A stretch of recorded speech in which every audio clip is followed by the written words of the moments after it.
Hello students.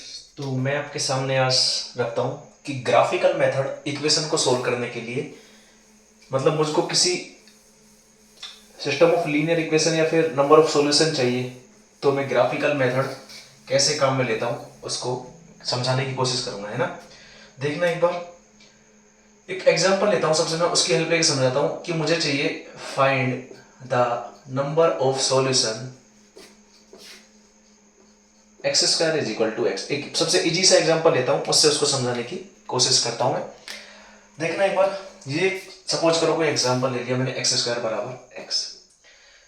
X square बराबर x में सबसे पहले मैं आपको सोल्व करके दिखाऊं तो हम यही काम करते हैं ना।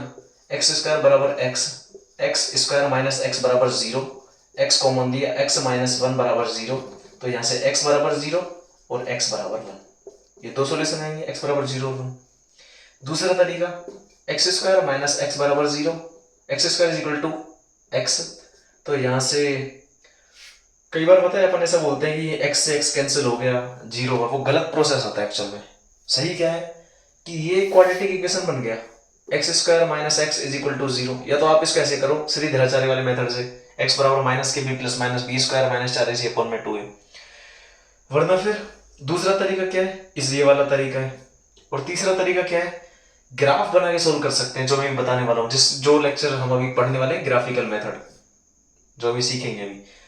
और तीसरा तरीका इसका जो मैंने बताया ग्राफिकल मेथड, एक ये वाला और एक ये वाला, और एक लॉजिक मैं बोलता हूँ, एक क्वेश्चन बोलता हूँ, उसकी एक लैंग्वेज बोलता हूँ, ध्यान रखना। मेरे को इसका सॉल्यूशन चाहिए, तो क्या मैं इसको ऐसे बोल सकता हूँ ये क्वाड्रेटिक इक्वेशन है, और कैसा भी इक्वेशन आए उसका सॉल्यूशन हमेशा वही होता है जो उसको सेटिस्फाई करता है।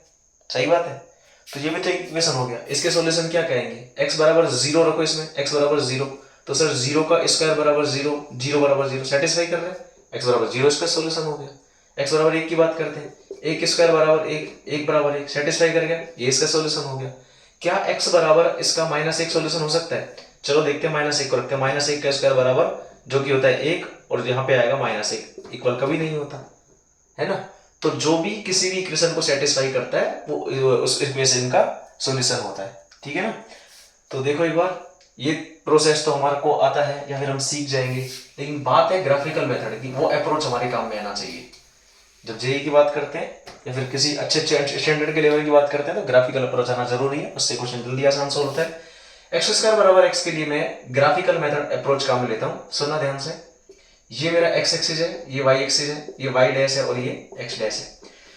एक बार एक काम करो, इसको y के बराबर लेट कर लो, y बराबर एक्स स्क्वायर, दोनों साइड को y बराबर y के लेट कर दिया। अब जहां जहां ये दोनों कर्व इंटरसेक्ट करेंगे एक दूसरे को, जहां जहां दोनों कर्व इंटरसेक्ट करेंगे एक दूसरे को, वही इसका सॉल्यूशन आएगा। जो इनका नंबर मतलब नंबर ऑफ इंटरसेक्शन जितने भी आएंगे ना इन दोनों कर्व के, y बराबर लेट करने पर, वो इस कर्व का क्या आएगा, वो इस कर्व का आएगा नंबर ऑफ सॉल्यूशन। एक बार इसका मैं ग्राफ ड्रॉ करता हूं, y बराबर एक्स स्क्वायर का, ये y बराबर एक्स स्क्वायर का ग्राफ हो गया। ऐसे ही y बराबर x का मैं ग्राफ ड्रॉ करता हूँ, ये y बराबर x का ग्राफ है, ये y बराबर x है, और यहाँ पे ये है y बराबर एक्स स्क्वायर या एक्स स्क्वायर बराबर 4y, जो कि पैराबोला को रिप्रेजेंट करता है। सुनो ध्यान से, ये कितने पॉइंट पर इंटरसेक्ट किया, या फिर मैं y की बात करूं तो y के कौन कौन से पॉइंट मतलब ऐसे आए जिन पे वैल्यू सेम आई। सर एक तो ये आया, एक तो इस पे इंटरसेक्ट कर रहे हैं, एक इस पे इंटरसेक्ट कर रहे हैं, तो दो ही पॉइंट मिले ना। तो जैसे मेरे को दो पॉइंट मिले यहाँ पे, तो मैं बोल सकता हूं कि ये दो पॉइंट इन दोनों कर्व का इंटरसेक्शन पॉइंट है, तो दोनों ही इसके सॉल्यूशन आ गए।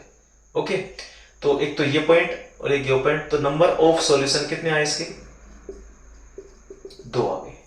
क्लियर है यहाँ से बात, कैसे पता लगा, इन दोनों ग्राफ का सीधे सट बात है। अगर वाई भी ना मानो, ये तो हम ग्राफ बनाने के लिए, अपन ग्राफ ड्रॉ करने के लिए वाई मान रहे हैं, अगर आप ग्राफ ड्रॉ करने के लिए वाई मान रहे हैं, तो इसको अगर यहां से भी देखना चाहो अपने हायर लेवल पर, तो ये बोल सकते हैं कि जहां ये दोनों ग्राफ आपस में इंटरसेक्ट करेंगे वही इसके नंबर ऑफ सॉल्यूशन आएंगे, नंबर ऑफ इंटरसेक्शन जितने भी पॉइंट आएंगे वही इसके नंबर सॉल्यूशन आएंगे। ठीक है, अभी तो एक पर्टिकुलर सा एग्जांपल है, इसका एक बार देख लो, अगर समझ लो स्क्रीनशॉट भी ले सकते हो आप इसका, और कोई डाउट हो तो कमेंट सेक्शन में बोल देना। ठीक है, चले आगे देखना एक बार। ऐसे ही मैं दूसरे क्वेश्चन की बात करता हूं, अब ये तो एक एग्जांपल हो गया, तो देखना एक बार, मैं ऐसे मान के चलता हूं साइन एक्स बराबर एक्स, साइन एक्स बराबर एक्स आ रहा है।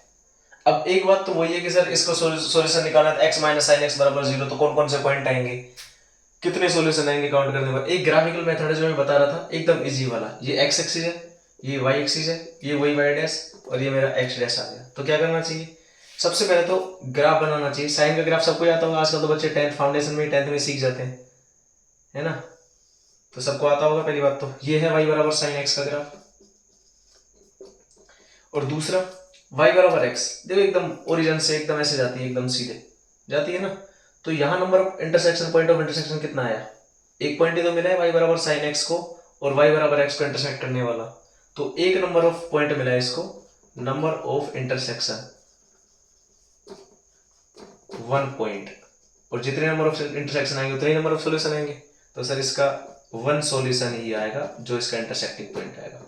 ओके, तो जितने भी क्वेश्चन ऐसे आएंगे हमारे पास ग्राफिकल मेथड के सोल्व करने वाले, तो हम उसका ग्राफ ड्रॉ करेंगे, इसको y के बराबर मान लेंगे, इसको y के बराबर, दोनों से देखेंगे कि कहाँ पे ग्राफ एक दूसरे को इंटरसेक्ट करते हैं, वही हमारा आंसर आ जाएगा। ठीक है, थैंक यू। नेक्स्ट जब हम लेक्चर पढ़ेंगे तो उसमें और कुछ नई बात सीखेंगे या फिर कोई जेई का प्रॉब्लम उठाएंगे। Thank you.